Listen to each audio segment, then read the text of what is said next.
vực châu Á-Thái Bình Dương không thể và không nên tái diễn tình trạng đối đầu và chia rẽ của thời kỳ chiến tranh lạnh. Đây là lời phát biểu của Chủ tịch Trung Quốc Tập Cận Bình tại hội nghị thượng đỉnh APEC-CEO. Bên cạnh đó, Đức tiến hành triển khai tàu quân sự tới khu vực Ấn Độ Dương-Thái Bình Dương. Nhật Bản, Anh ủng hộ AUKUS và một số ý kiến xung quanh việc hoàn thiện Bộ Quy tắc ứng xử COC trên Biển Đông là những thông tin đáng chú ý trong tuần qua. Sau đây chúng tôi sẽ cập nhật thông tin chi tiết trong bản tin Biển Đông hôm nay.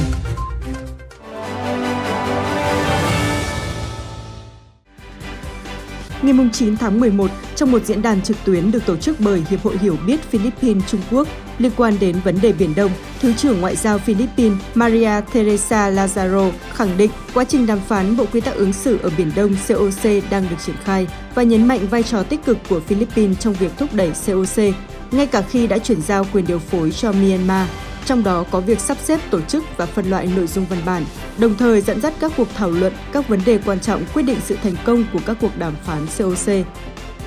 Trước đó, Philippines từng là nước điều phối quan hệ đối thoại ASEAN-Trung Quốc từ năm 2019.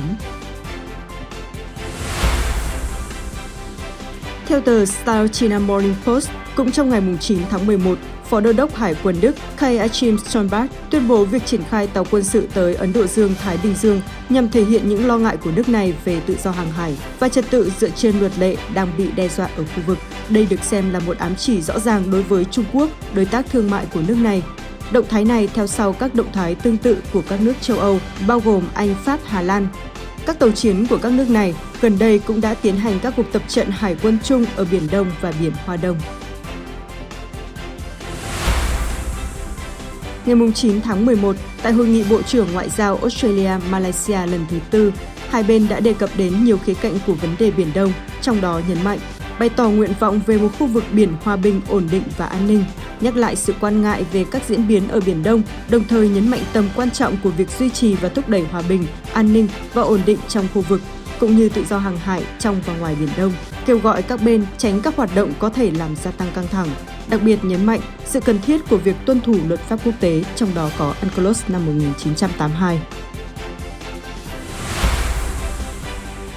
Tại Diễn đàn Hợp tác Hàng hải và Quản trị Đại dương năm 2021 diễn ra ngày 9 tháng 11 tại thành phố Tam Á, đảo Hải Nam, Trung Quốc, các quan chức ngoại giao cấp cao của Trung Quốc đã kêu gọi không phô trương sức mạnh tại Biển Đông, tuy nhiên không đề cập cụ thể đến quốc gia nào. Ngoại trưởng Vương Nghị cho rằng các quốc gia nên thể hiện sự đoàn kết bằng việc duy trì chủ nghĩa đa phương, bảo vệ trật tự hàng hải dựa trên luật pháp quốc tế. Theo Global Times, phát biểu của người đứng đầu Bộ Ngoại giao Trung Quốc được đưa ra trong bối cảnh các quốc gia thời gian qua tăng cường hiện diện quân sự tại khu vực, dấy lên lo ngại về căng thẳng leo thang. Ông Vương Nghị cũng cho rằng Trung Quốc và các thành viên ASEAN nên tận dụng cơ hội để sớm kết thúc cuộc tham vấn về COC trong năm 2022, đánh dấu kỷ niệm 20 năm về việc ký DOC.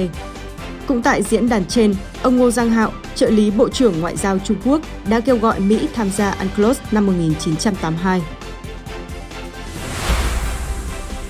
Năm 2022, Campuchia chính thức giữ vai trò Chủ tịch ASEAN. Bình luận về vấn đề này trên Thời báo Ấn Độ ngày 9 tháng 11, cựu Chủ tịch Ủy ban Tình báo chung của Ấn Độ, ông Prahan, cho rằng việc kỳ vọng vào vị trí Chủ tịch của Campuchia là thấp bởi một số vấn đề đã xảy ra trong các nhiệm kỳ trước của nước này. Theo ông, chính sự lưỡng lự của Campuchia cùng với sự bất đồng của các nước thành viên ASEAN khó có thể hoàn thành COC trong năm tới. Trong khi đó, giáo sư Ngô Sĩ Tồn, Chủ tịch sáng lập Viện Nghiên cứu Biển Nam Trung Hoa, nhận định khó có thể hoàn tất đàm phán về COC trong năm nay bởi một số quốc gia đang tranh chấp chủ quyền vẫn chưa tìm được tiếng nói chung, kỳ vọng có thể hoàn tất vào năm 2022.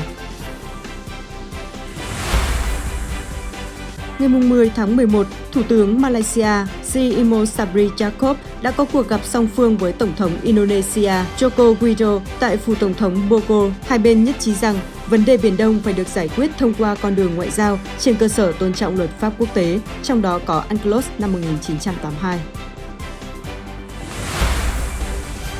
Tại hội nghị hẹp Bộ trưởng Quốc phòng các nước ASEAN được tổ chức theo hình thức trực tuyến ngày 10 tháng 11, Bộ trưởng Quốc phòng Malaysia Hishamuddin Hussein cảnh báo về các vấn đề an ninh trong khu vực có thể dẫn đến những tính toán sai lầm và xảy ra xung đột nếu không được giải quyết một cách khéo léo, sẽ ảnh hưởng tới các nước ASEAN trong bối cảnh cường độ cạnh tranh chiến lược ngày càng gia tăng ở Biển Đông. Bloomberg đưa tin ngày 10 tháng 11, Bộ Tài chính Mỹ đã áp dụng biện pháp trừng phạt đối với 2 quan chức quốc phòng cao cấp của Campuchia với các cáo buộc tham nhũng liên quan đến căn cứ Hải quân Diem. Phản ứng về vấn đề này, Bộ Ngoại giao Campuchia cho rằng Mỹ vi phạm luật pháp quốc tế và hành xử thiếu tôn trọng khi can thiệp vào chuyện nội bộ của nước này. Khu vực châu Á-Thái Bình Dương không thể và không nên tái diễn tình trạng đối đầu và chia rẽ của thời kỳ chiến tranh lạnh. Đây là lời phát biểu của Chủ tịch Trung Quốc Tập Cận Bình tại hội nghị thượng đỉnh APEC-CEO diễn ra trực tuyến ngày 11 tháng 11 vừa qua. Theo hãng tin Reuters, phát biểu của ông Tập ám chỉ những nỗ lực của Mỹ và các đồng minh trong khu vực, bao gồm nhóm Bộ tứ Kim Cương, nhằm giảm bớt ảnh hưởng ngày càng tăng của Trung Quốc. Ngày 11 tháng 11, Đô đốc John Aquilino, chỉ huy hạm đội Ấn Độ Dương-Thái Bình Dương của Mỹ, hội kiến Thủ tướng Nhật Bản Fumio Kishida. Hai bên đã chia sẻ quan ngại về những nỗ lực đơn phương của Trung Quốc nhằm thay đổi hiện trạng khu vực, đồng thời khẳng định sự cấp biến của việc củng cố quan hệ đồng minh và hướng tới một khu vực Ấn Độ Dương-Thái Bình Dương tự do rộng mở nhằm đảm bảo hòa bình, tự do hàng hải và trật tự quốc tế dựa trên luật lệ. Trong một cuộc phỏng vấn với Viện Chính sách Chiến lược Úc hôm 12 tháng 11, Đại sứ Nhật Bản tại Canberra, Shingo Gamajami cho biết Nhật Bản sẽ hỗ trợ Úc, Vương quốc Anh và Mỹ để đảm bảo thỏa thuận AUKUS thành công. Theo đại sứ, việc Nhật Bản ủng hộ AUKUS ở cấp cao nhất vì điều này sẽ giúp tăng cường răn đe khi trật tự bị thách thức bởi cường quốc mới nổi như Trung Quốc. Theo tờ SCMP đưa tin hôm 11 tháng 11, Trung Quốc đang xây dựng cầu cảng nghiên cứu khoa học Nansan ở thành phố Tam Á phía nam đảo Hải Nam. Đây là động thái mới nhất của Bắc Kinh để thám hiểm vùng Biển Đông giàu tài nguyên, bất chấp những mâu thuẫn tranh chấp với các nước láng giềng. Mặc dù Bắc Kinh khẳng định việc nghiên cứu là phục vụ lợi ích cộng đồng, nhưng các hoạt động thăm dò hàng hải của Trung Quốc luôn bị nhiều nước Đông Nam Á nghi ngờ.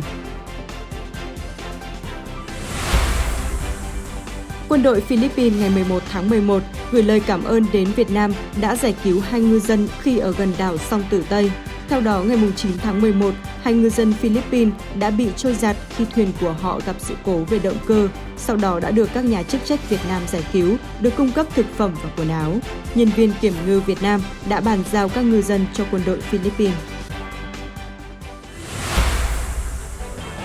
Một số thông tin nổi bật trong nước tuần qua. Trong cuộc gặp với Thủ tướng Phạm Minh Chính ngày 9 tháng 11, Ngoại trưởng Úc Marise Payne bày tỏ mong muốn nâng tầm quan hệ đối tác chiến lược với Việt Nam trong thời gian tới, đánh giá cao lập trường của Việt Nam về vấn đề Biển Đông, giải quyết hòa bình các tranh chấp theo luật pháp quốc tế. Thủ tướng Phạm Minh Chính cũng đề nghị hai nước tiếp tục ủng hộ lẫn nhau trong các vấn đề hòa bình, hợp tác phát triển trong khu vực và trên thế giới, trong đó có vấn đề Biển Đông. Tại hội nghị hẹp Bộ trưởng Quốc phòng các nước ASEAN do Brunei chủ trì tổ chức theo hình thức trực tuyến sáng ngày 10 tháng 11, Bộ trưởng Quốc phòng Phan Văn Giang cho rằng ASEAN cần kiên định lập trường, nguyên tắc về vấn đề Biển Đông, nhấn mạnh giải quyết tranh chấp bằng biện pháp hòa bình trên cơ sở luật pháp quốc tế, bao gồm UNCLOS năm 1982, thúc đẩy mạnh mẽ cam kết của các nước tuân thủ luật pháp quốc tế, hành xử trách nhiệm, kiềm chế các hành động làm phức tạp tình hình, thực hiện đầy đủ và hiệu quả DOC, thúc đẩy sớm hoàn thành COC hiệu lực, hiệu quả, phù hợp với luật pháp quốc tế và UNCLOS năm 1982.